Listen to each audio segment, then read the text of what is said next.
Je n'aurais jamais imaginé dire cela, mais la vérité est que si je garde le silence maintenant, c'est moi qui serai en faute. Ce jour-là, alors que je me sentais si proche de la mort, Jésus m'a révélé quelque chose, ce qui se passerait en 2025. J'aimerais pouvoir vous dire que tout ira bien, mais je ne peux pas. Ce que j'ai vu m'a profondément secoué. Ce qui s'en vient ne ressemble à rien de ce que nous avons connu auparavant. Un chaos sans précédent, une série d'événements horribles qui se produisent à travers le monde. Mais ce qui est encore plus effrayant, c'est que cela a déjà commencé. Avez-vous remarqué les accidents d'avion qui se succèdent les uns après les autres? Les incendies de forêt qui semblent faire rage avec une fureur sans précédent? Les étranges brouillards apparaissant dans des endroits jamais vus auparavant? Ce n'est pas une coïncidence. J'ai vu ces choses avant même qu'elles ne fassent la une des journaux et ce que j'ai vu était encore pire. Mais Jésus ne m'a pas seulement montré la terreur qui m'attend. Il m'a également montré la sortie. Je sais que vous êtes peut-être sceptique. Croyez-moi, je l'étais aussi. Et si ce que je vous dis était vrai? Et si c'était le dernier avertissement que nous recevions tous avant qu'il ne soit trop tard? J'espère que vous écouterez attentivement ce que j'ai à dire. C'est peut-être le message que vous avez besoin d'entendre en ce moment même. Mais avant de plonger dans le vif du sujet, je veux vous demander, d'où venez-vous? Et avez-vous déjà prié pour quelqu'un? Je m'appelle Robert Wilson, j'ai 55 ans. Depuis plus de 30 ans, je conduis des camions, transporte des marchandises du Texas à la Californie, traverse les États froids du Nord et effectue des livraisons sur certains des terrains les plus difficiles. C'est un travail qui n'est pas pour tout le monde, et j'ai souvent douté de pouvoir continuer. Mais c'est la seule chose que je connais, la seule chose qui m'a soutenu dans tout le reste.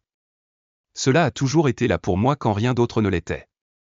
J'avais une famille, une femme et une fille, mais mon mariage a pris fin il y a plus de 20 ans. Je ne lui en veux pas, et je ne suis pas sûr de pouvoir m'en vouloir non plus. Peut-être que je n'étais pas le meilleur mari. Peut-être que j'étais trop absorbé par mon travail, trop obsédé par la route. Ou peut-être que je n'ai tout simplement jamais appris à entretenir une famille. Je n'ai plus le luxe d'y réfléchir. Quand elle est partie, je me suis lancé dans des trajets plus longs, voyageant de plus en plus loin, laissant les kilomètres défiler dans le flou. Ma fille a grandi maintenant et nous ne sommes plus aussi proches qu'avant. Je sais qu'elle va bien, qu'elle vit sa vie et qu'elle n'a peut-être plus besoin d'un père comme moi. Je lui envoie des textos parfois, elle répond par quelques mots, puis se tait à nouveau. Je ne lui en veux pas. Je ne peux blâmer personne d'autre que moi-même. J'ai toujours cru en Dieu, mais cette croyance a été aussi fragile que le reste de ma vie, instable, incohérente. Je ne suis pas le genre de personne qui va à l'église tous les dimanches et je ne m'agenouille pas non plus pour prier tous les soirs.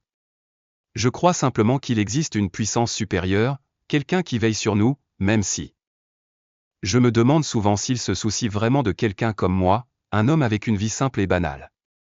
Chaque fois que je prends la route, je fais encore le signe de croix, en partie parce que c'est quelque chose qu'on m'a appris quand j'étais enfant, mais aussi parce que j'espère quelque part au fond de moi que peu importe où je vais, Dieu garde toujours un œil sur moi. Mais si je suis honnête, j'ai vécu la majeure partie de ma vie dans un état de vide. Je ne sais pas si j'ai vraiment vécu ou si je dérive simplement dans l'existence. Je ne savais pas que tout était sur le point de changer. C'était une nuit noire, avec seulement d'épais nuages recouvrant le ciel. Je traversais une portion d'autoroute désolée, avec des champs sans fin de chaque côté. La radio n'arrêtait pas de m'avertir d'une grosse tempête, mais je n'avais pas le choix. Cette livraison devait être effectuée, sans exception. J'ai déjà traversé des tempêtes, alors malgré un pincement au cœur, j'ai continué. Mais ensuite la pluie a commencé. Quelques gouttes au début, puis, en moins de 10 minutes, c'est devenu une averse torrentielle, martelant le camion comme si le ciel lui-même était furieux. Les essuie-glaces avaient du mal à suivre et je pouvais à peine voir à quelques mètres devant moi. La route semblait disparaître dans l'abîme, et mes phares étaient presque inutiles face à la fureur de la tempête. Puis vint le tonnerre et les éclairs.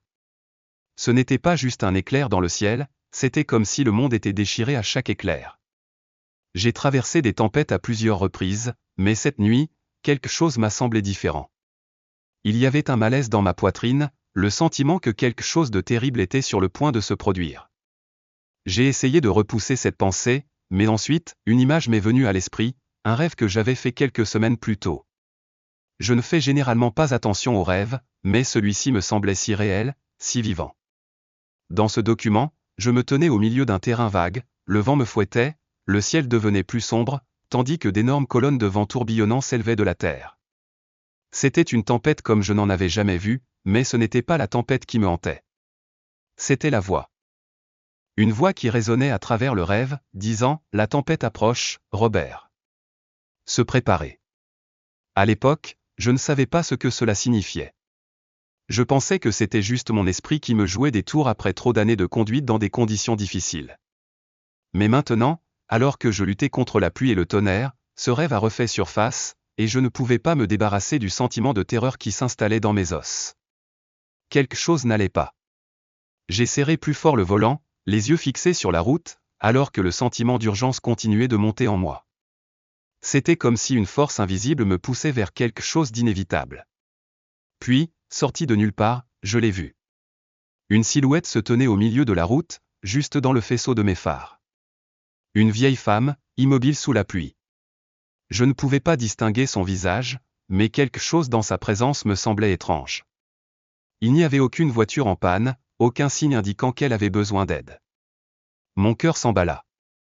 Paniqué, j'ai tiré sur le volant pour l'éviter, mais il était trop tard. Les pneus du camion ont dérapé sur la route glissante et le véhicule est devenu incontrôlable. J'ai senti le camion se pencher, puis rouler violemment. Tout s'est passé si vite. Le crissement des pneus, l'odeur âcre du caoutchouc brûlé, le rugissement du moteur, tout cela se fondait dans un chaos de sons. Puis le camion a percuté le garde-corps et dévalé la colline. J'ai été ballotté dans le taxi comme une poupée de chiffon, le monde tournait follement. J'ai senti chaque retournement, le bruit sourd du camion heurtant le sol. Ensuite, silence. Le monde s'est arrêté et pendant un instant, je n'ai ressenti que de la douleur vive, brève, puis plus rien. Les ténèbres m'ont englouti.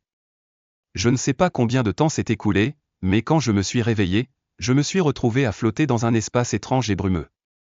J'ai baissé les yeux et j'ai vu mon corps, ma forme physique toujours coincé dans l'épave.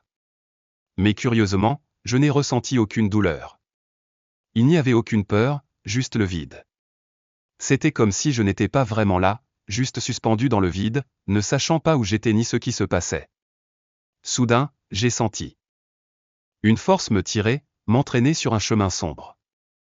Tout autour de moi est devenu flou, puis des images ont envahi mon esprit. J'ai vu des éclairs de souvenirs, rapides et bouleversants. Je me voyais enfant, tenant la main de ma mère, marchant dans les rues familières de mon ancien quartier. La chaleur du soleil de fin d'automne, la fraîcheur du premier souffle de l'hiver, le son des berceuses de ma grand-mère dans les après-midi tranquilles. Ces souvenirs allaient et venaient si vite que je ne pouvais pas les retenir. Mais ensuite, un moment de clarté, j'ai vu un endroit où je n'étais jamais allé auparavant, un champ, calme et immobile, avec une douce lumière jaune brillant d'en haut. Au loin, j'ai vu les visages des gens que j'aimais, mes parents, mes amis, et même des étrangers de mon passé, tous debout, me souriant. Une étrange paix m'envahit, mais ce n'était pas suffisant. Je voulais courir vers eux, les serrer dans mes bras, mais je ne pouvais pas. Tout cela était hors de portée, une vision éphémère que je ne parvenais pas à saisir. Et puis, la chose la plus extraordinaire s'est produite. Une lumière, plus brillante que tout ce que j'avais jamais vu, illuminait tout autour de moi. Je ne pouvais pas voir le visage de Dieu, mais j'ai ressenti sa présence, son autorité, sa paix et sa puissance comme je n'en ai jamais connu. Il m'a regardé, non pas avec jugement, mais avec un immense amour et une immense patience. Et il parla doucement, « Ce n'est pas encore votre heure. Mais j'ai quelque chose d'important à vous proposer en 2025. » Et juste comme ça, tout a basculé. Jésus m'a montré un aperçu de l'avenir, d'un monde qui sombrait dans le chaos. J'ai vu les États-Unis, un pays autrefois plein d'espoir, aujourd'hui au bord de la destruction. Les gens dont je pensais autrefois qu'ils resteraient forts dans leurs convictions sont désormais divisés, perdus dans la colère, la peur et la confusion. La division entre races, religions et idéologies qui déchire le pays. J'ai été témoin de l'effondrement de tout ce que je savais autrefois. Et j'ai compris, au plus profond de mon âme, que 2025 serait l'heure des comptes, une époque où chaque personne serait confrontée à un choix. Jésus s'est tourné vers moi, son regard rempli de compassion et de tristesse. Et a dit, l'année 2025 sera le temps du jugement. Le moment où chacun doit décider. Ce que j'ai vu, ce que j'ai ressenti, ce n'était pas seulement un avertissement. C'était un appel à l'action. Et je savais alors que je ne pouvais pas garder ça pour moi. Je devais le partager. Je devais avertir le monde. Le jugement ne concerne pas seulement les actions spécifiques que nous entreprenons, mais aussi la façon dont nous choisissons de vivre dans ce monde, les valeurs que nous adoptons et la manière dont nous nous engageons avec ceux qui nous entourent. Cette prise de conscience est devenue encore plus claire pour moi lorsque Dieu m'a montré les églises autrefois considérées comme des havres sacrés de paix, d'amour et d'unité aujourd'hui embourbés dans des controverses sans fin. Les lieux mêmes où nous devrions nous rassembler dans la foi et le culte étaient devenus des champs de bataille de division. J'ai vu les disciples de Dieu, qui se tenaient autrefois côte à côte en harmonie, se retrouver désormais déchirés par les conflits. C'est douloureux à imaginer, mais je l'ai vu de mes propres yeux, des croyants qui, il n'y a pas si longtemps, se réunissaient dans la prière, s'opposent désormais farouchement sur des divergences qui n'auraient jamais dû exister. Les critiques, la discrimination et les débats interminables sur les interprétations bibliques se sont glissés dans les murs mêmes des églises. Les conflits sur la manière, correcte, de pratiquer la foi sont devenus monnaie courante, et cette division affaiblit non seulement notre foi collective, mais elle nous met également dans une position dangereuse. L'unité à laquelle Dieu nous a appelés est en train de s'éroder, nous laissant vulnérables à la décadence spirituelle. Il est difficile de comprendre comment quelque chose d'aussi beau et pur peut maintenant être rempli de tant de douleur et de désunion. Cette division, je le réalise, constitue une menace directe à l'essence de ce que devrait être la foi. Je vois tant de croyants, autrefois inébranlables dans leur foi, désormais pris dans l'extrémisme. Ils sont devenus bornés, s'accrochant à un fragment de vérité et insistant sur le fait qu'ils constituent le tout. Pour eux, leur voix est la seule, et quiconque croit différemment a tort. C'est navrant d'en être témoin. Encore plus tragiques sont ceux qui ont complètement perdu la foi, errant sans but, ne trouvant plus de sens ni de but à la vie. Ils ont perdu leur lien avec Dieu et luttent désormais contre un profond sentiment de confusion, ne sachant pas à qui faire confiance ni quoi croire. Cette perte de direction est profondément douloureuse et je me sens impuissante à la changer. Pourtant, au milieu de cette tourmente, j'entends une voix claire et imposante résonner dans mon esprit. C'est la voix de Dieu qui me rappelle une vérité indéniable, la division est l'arme de l'ennemi. Unissons-nous dans l'amour et la vérité. Ces mots viennent comme un avertissement, tranchant et inébranlable. La division à laquelle nous assistons n'est pas accidentelle, c'est l'outil même que l'ennemi utilise pour nous affaiblir, pour nous distraire de notre véritable objectif. Si nous sommes la proie de ces divisions, nous perdrons de vue la raison première pour laquelle nous avons foi. Mais le message de Dieu ne consiste pas seulement à éviter la division, il s'agit de favoriser activement l'unité. L'unité dans la foi n'est pas quelque chose qui se produit par hasard ou simplement par la profession de parole. C'est quelque chose qui doit être vécu chaque jour, dans chaque action. La foi n'est pas une série de rituels ou de prières, c'est un mode de vie qui doit être rempli d'amour, de pardon et de respect les uns envers les autres. C'est l'essence de ce que Dieu nous demande d'adopter. Il ne nous appelle pas seulement à parler d'amour et de vérité, mais à les incarner dans nos interactions les uns avec les autres. Notre foi doit se refléter dans nos actions, sinon elle devient creuse, dénuée de sens réel. Je ressens une grande urgence dans les paroles de Dieu. Il ne veut pas que nous nous contentions de simplement parler d'amour, il veut que nous le vivions, que nous le parcourions dans tous les domaines de notre vie. Sans l'amour et la vérité au cœur de notre foi, nos prières et notre culte deviennent des gestes vides de sens. Ils perdent leur pouvoir et leur but. Si nous ne parvenons pas à trouver l'unité dans l'amour et la vérité, alors nous passons à côté de l'essence même de notre foi. À l'heure actuelle, je comprends que ce n'est pas le moment de laisser de nouvelles divisions s'enraciner. C'est un moment de réflexion profonde, un moment pour reconsidérer nos actions. Et commencer à vivre notre foi plus sincèrement. L'unité ne sera pas facile, mais si nous croyons vraiment en Dieu, nous trouverons la force de surmonter nos différences. C'est seulement alors que nous pourrons vivre dans le véritable amour et l'harmonie auquel il nous appelle. Alors que je réfléchis, la scène devant moi commence à changer et je me retrouve au milieu d'une réalité dure et douloureuse. Je suis témoin des destructions provoquées par les catastrophes naturelles, des tremblements de terre qui ravagent des villes entières, des tempêtes et des inondations qui ne laissent rien dans leur sillage, des incendies de forêt qui font rage de manière incontrôlable et des vagues de chaleur qui assombrissent le ciel. Ce que je vois, ce n'est pas seulement la dévastation de la terre, mais l'angoisse dans le cœur de ceux qui sont pris dans la tourmente. Les gens fuient paniqués et je ressens leur terreur et leur désespoir. Ce qui me reste, cependant, ce n'est pas seulement la destruction, mais le tribut émotionnel plus profond que ces événements font peser sur l'esprit humain. À chaque tremblement de terre, je ressens le bouleversement non seulement de la terre sous mes pieds, mais aussi des âmes de l'humanité. Dans chaque tempête, j'entends les cris de ceux qui sont perdus et confus. Les incendies ne consument pas seulement la terre mais aussi les espoirs et la foi des gens. À ce moment-là, j'entends la voix de Jésus, douce mais urgente dans mon cœur, ceci n'est pas une punition, mais la conséquence du déséquilibre spirituel de l'humanité.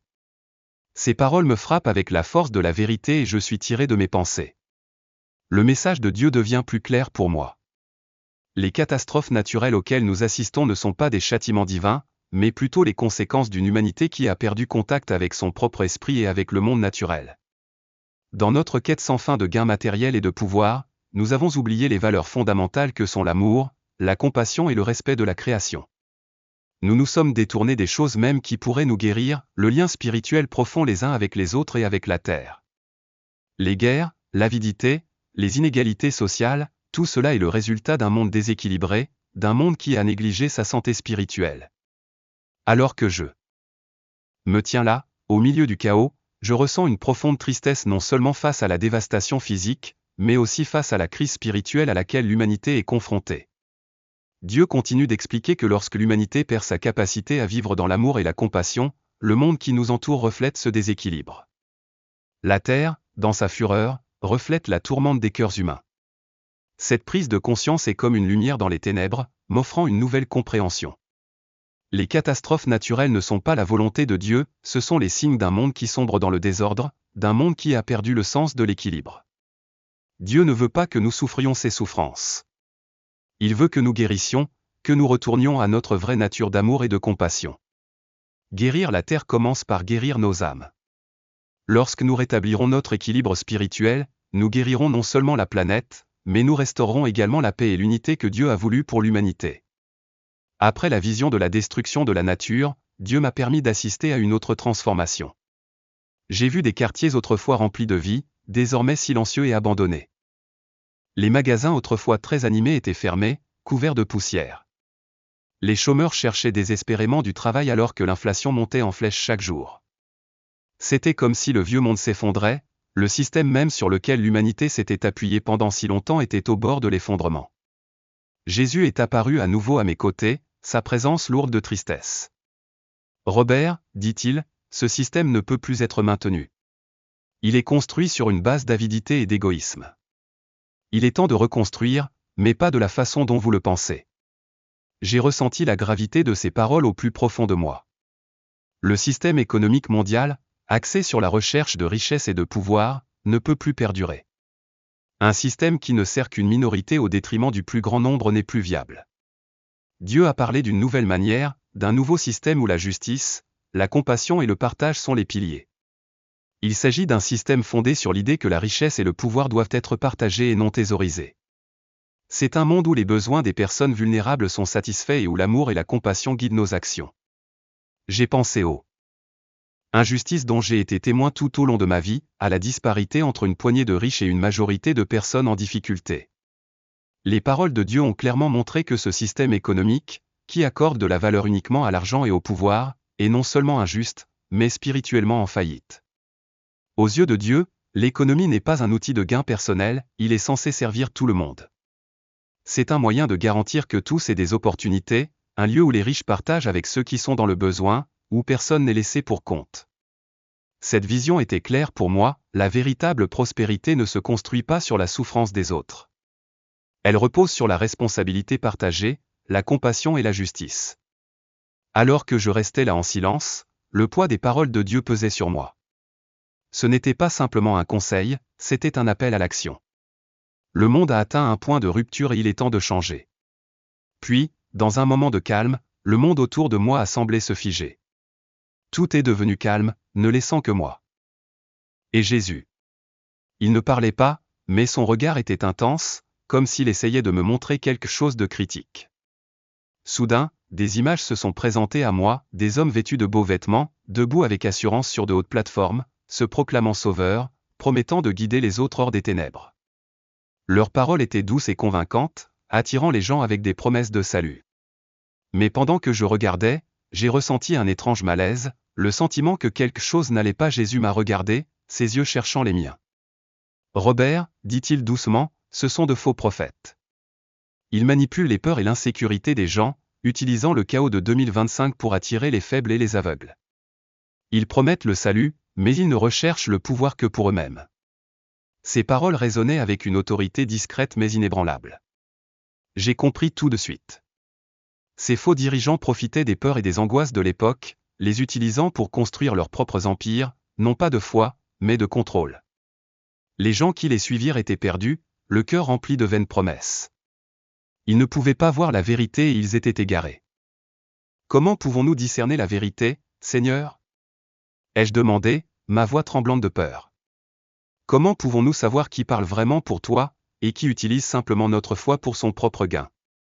Jésus m'a regardé avec des yeux remplis d'une profonde compassion et d'une patience débordante. Il n'y avait aucune précipitation en sa présence, aucune urgence de parler, mais c'était comme s'il pouvait voir droit dans mon cœur, comprenant que j'étais à la croisée des chemins et que j'avais besoin de clarté. Robert, dit-il doucement, mais ces paroles portaient une autorité indéniable, ne vous contentez pas d'écouter ce qu'ils disent, regardez ce qu'ils font. Mes vrais disciples ne parlent pas simplement d'amour et de salut, ils l'incarnent. Leurs actions seront le témoignage des paroles qu'ils proclament. Que leurs actes révèlent la vérité de ce qu'ils enseignent. Il s'arrêta un instant, sa voix offrant un réconfort qui apaisa mon âme. N'aie pas peur, Robert. Celui qui reste ferme dans sa foi ne s'égarera pas. Peu à peu, la peur qui m'avait saisi le cœur a commencé à se dissiper. J'ai alors réalisé que la vérité, aussi bien cachée soit-elle, ne peut jamais rester cachée longtemps. Lorsque nous plaçons notre confiance en Dieu et choisissons de vivre selon les principes de l'amour, nous verrons à travers les mensonges et les tromperies de ceux qui cherchent à nous égarer. Nous reconnaîtrons la vérité, peu importe où elle apparaît. Jésus a tourné son regard vers moi, ses yeux débordant d'amour et de patience. N'oubliez jamais cela, Robert, a-t-il dit, la vérité brillera toujours et l'amour est la clé qui mène au salut. Vivez selon ces valeurs et ne laissez jamais personne ni quoi que ce soit vous détourner de votre chemin. Debout là, un sentiment de paix m'envahit. Le monde autour de moi, rempli de chaos et de tromperies, n'avait pas changé, mais à ce moment-là, les paroles de Jésus m'ont ancré dans la vérité inébranlable. Je savais que si je restais ferme sur ma foi, je ne serais pas trompé.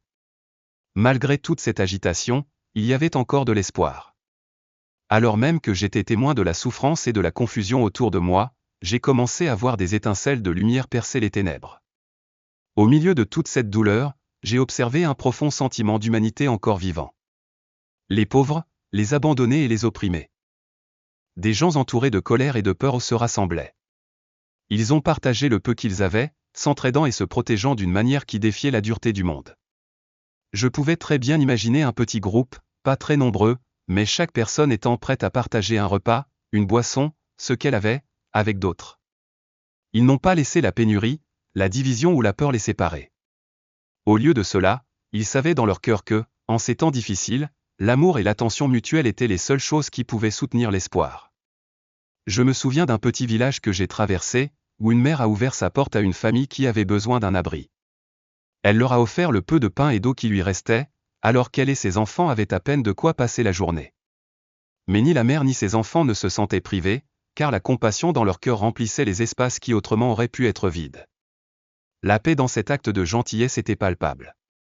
Face à l'adversité, il était clair pour moi que l'amour et la compassion étaient les forces qui donnaient la vie, même dans les circonstances les plus désolantes.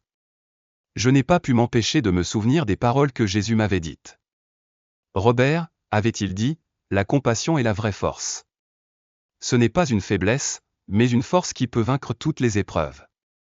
C'est seulement lorsque les gens comprendront vraiment comment s'aimer les uns les autres, lorsqu'ils verront la douleur dans les yeux d'autrui et répondront avec amour, qu'ils connaîtront toute la puissance de la foi. Je pouvais sentir la vérité de ces paroles résonner au plus profond de moi.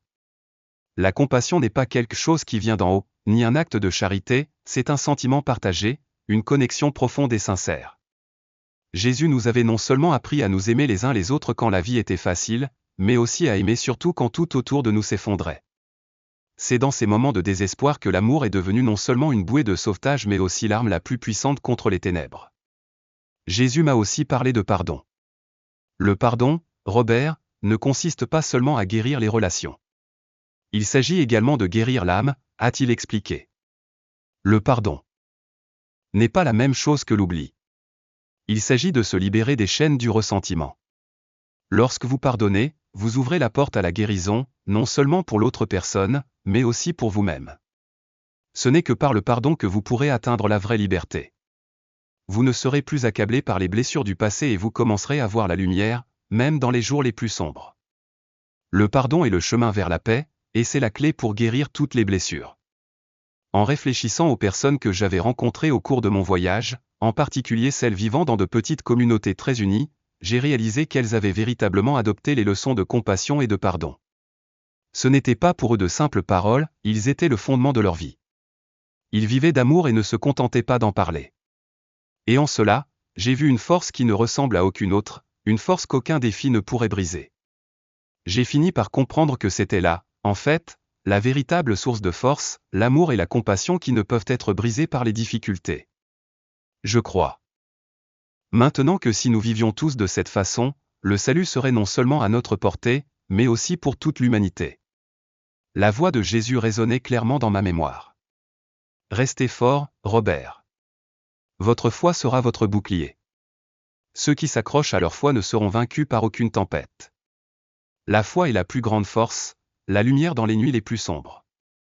Ces paroles continuent de résonner en moi, me rappelant ce qui est vraiment important, surtout en période d'incertitude. Quand j'ai finalement pu observer le paysage après la tempête, j'ai vu que l'Amérique avait changé. Ce n'était plus une terre déchirée par la division et la peur, mais la destruction provoquée par la tempête avait laissé derrière elle des fragments que les gens se réunissaient désormais pour reconstruire. Une nouvelle unité émergeait. Les gens, quelles que soient leurs origines, leur foi ou leurs tendances politiques, travaillaient côte à côte pour reconstruire une nation pacifique et forte, fondée sur l'amour, la compassion et le pardon. Ces valeurs n'étaient plus de simples paroles creuses mais se sont transformées en actions concrètes. Je n'oublierai jamais un moment particulier, des gens de tous horizons, de diverses religions et cultures, se réunissaient, partageant de la nourriture, de l'eau et même des sourires. Il n'y avait aucune trace de ressentiment ou de division dans leurs yeux. Ils avaient compris que ce n'est que par l'unité, l'amour et le respect mutuel qu'ils pourraient espérer surmonter les défis à venir. Finalement, les paroles de Jésus me sont revenues, votre heure n'est pas encore venue. Retournez et prévenez l'humanité de ce qui arrivera en 2025. Ces mots n'étaient pas une suggestion, ils étaient une mission, un objectif que je ne pouvais ignorer. C'était comme un appel divin, une mission que je devais assumer, une tâche que je ne pouvais pas refuser. Puis, d'un coup, j'ai ouvert les yeux. Je n'étais plus dans cet espace divin, mais dans un lit d'hôpital entouré de matériel médical. Mes sens avaient du mal à donner un sens à la transition. C'était comme si je m'étais réveillé d'un rêve vif, presque inexplicable. Les médecins m'avaient déclaré mort. Pourtant, maintenant, j'étais là, à nouveau vivant et mon cœur avait recommencé à battre. Les médecins et les infirmières, debout autour de moi, stupéfaits, ne pouvaient pas expliquer mon rétablissement miraculeux. Les cicatrices sur mon corps, autrefois vives et douloureuses, guérissaient désormais sans aucune intervention médicale. Je me sentais plus fort que jamais, comme si je n'avais jamais vécu d'expérience de mort imminente. Mais au fond de moi, je savais que j'étais revenu dans un but qui était plus grand que moi. Même si je ne savais pas exactement par où commencer, j'avais la profonde conviction que quelque chose avait changé en moi. On m'avait confié une mission et je savais que je devais la mettre en œuvre. L'année 2025 approchait à grands pas, une période charnière pour l'humanité, où surgiraient des bouleversements et des défis majeurs. Les événements dont j'avais été témoin dans ma vision se profilaient à l'horizon. Je ne pouvais pas rester silencieux. J'ai ressenti un besoin impérieux de partager ce que j'avais vu, d'avertir les gens des tempêtes à venir. Malgré les doutes et le scepticisme auxquels je savais que je serais confronté, je ne pouvais pas garder cela pour moi. Je devais parler, dire à tout le monde le message que Jésus m'avait donné. Je devais les avertir des difficultés à venir, mais aussi partager l'espoir que si nous nous unissons dans la foi, l'amour et le pardon, nous pourrions tout surmonter. Après avoir récupéré, j'ai commencé à partager mon histoire, malgré l'opposition et l'incrédulité qui ont suivi. Les gens à qui j'ai parlé me regardaient avec incertitude, comme si ce que je disais était trop étrange pour être réel. Mais je ne pouvais pas m'arrêter. J'ai ressenti un sentiment d'urgence qui me poussait à avancer. Même s'ils pensaient que j'étais délirant, je savais que je devais continuer à partager. Petit à petit, certaines personnes ont commencé à écouter. Ils n'étaient pas tous prêts à croire, mais ils ont commencé à réfléchir à mes paroles. Je pouvais sentir l'impact que mon histoire avait sur leur cœur. Le temps était compté. L'année 2025 approchait et je savais que l'humanité ne pouvait pas se permettre de rester dans l'ignorance. Nous ne pouvions pas laisser les choses sombrer dans le chaos. J'ai dû faire tout ce qui était en mon pouvoir pour diffuser ce message. Je ne pouvais pas garder ces avertissements pour moi. Si je ne parlais pas, je ne pourrais pas vivre avec moi-même. C'était ma mission, et même si je ne pouvais pas tout changer, je pouvais quand même aider les autres à voir la vérité et à se préparer à ce qui allait arriver. Et par-dessus tout, je voulais insuffler l'espoir dans leur cœur, l'espoir que si nous restons unis dans la foi, dans l'amour, nous pourrons relever n'importe quel défi et en sortir plus forts. Jésus m'avait montré que ceux qui s'accrochent à leur foi ne seront pas trompés. Je crois cela de tout mon cœur. Et avec cette mission, je ne m'arrêterai pas.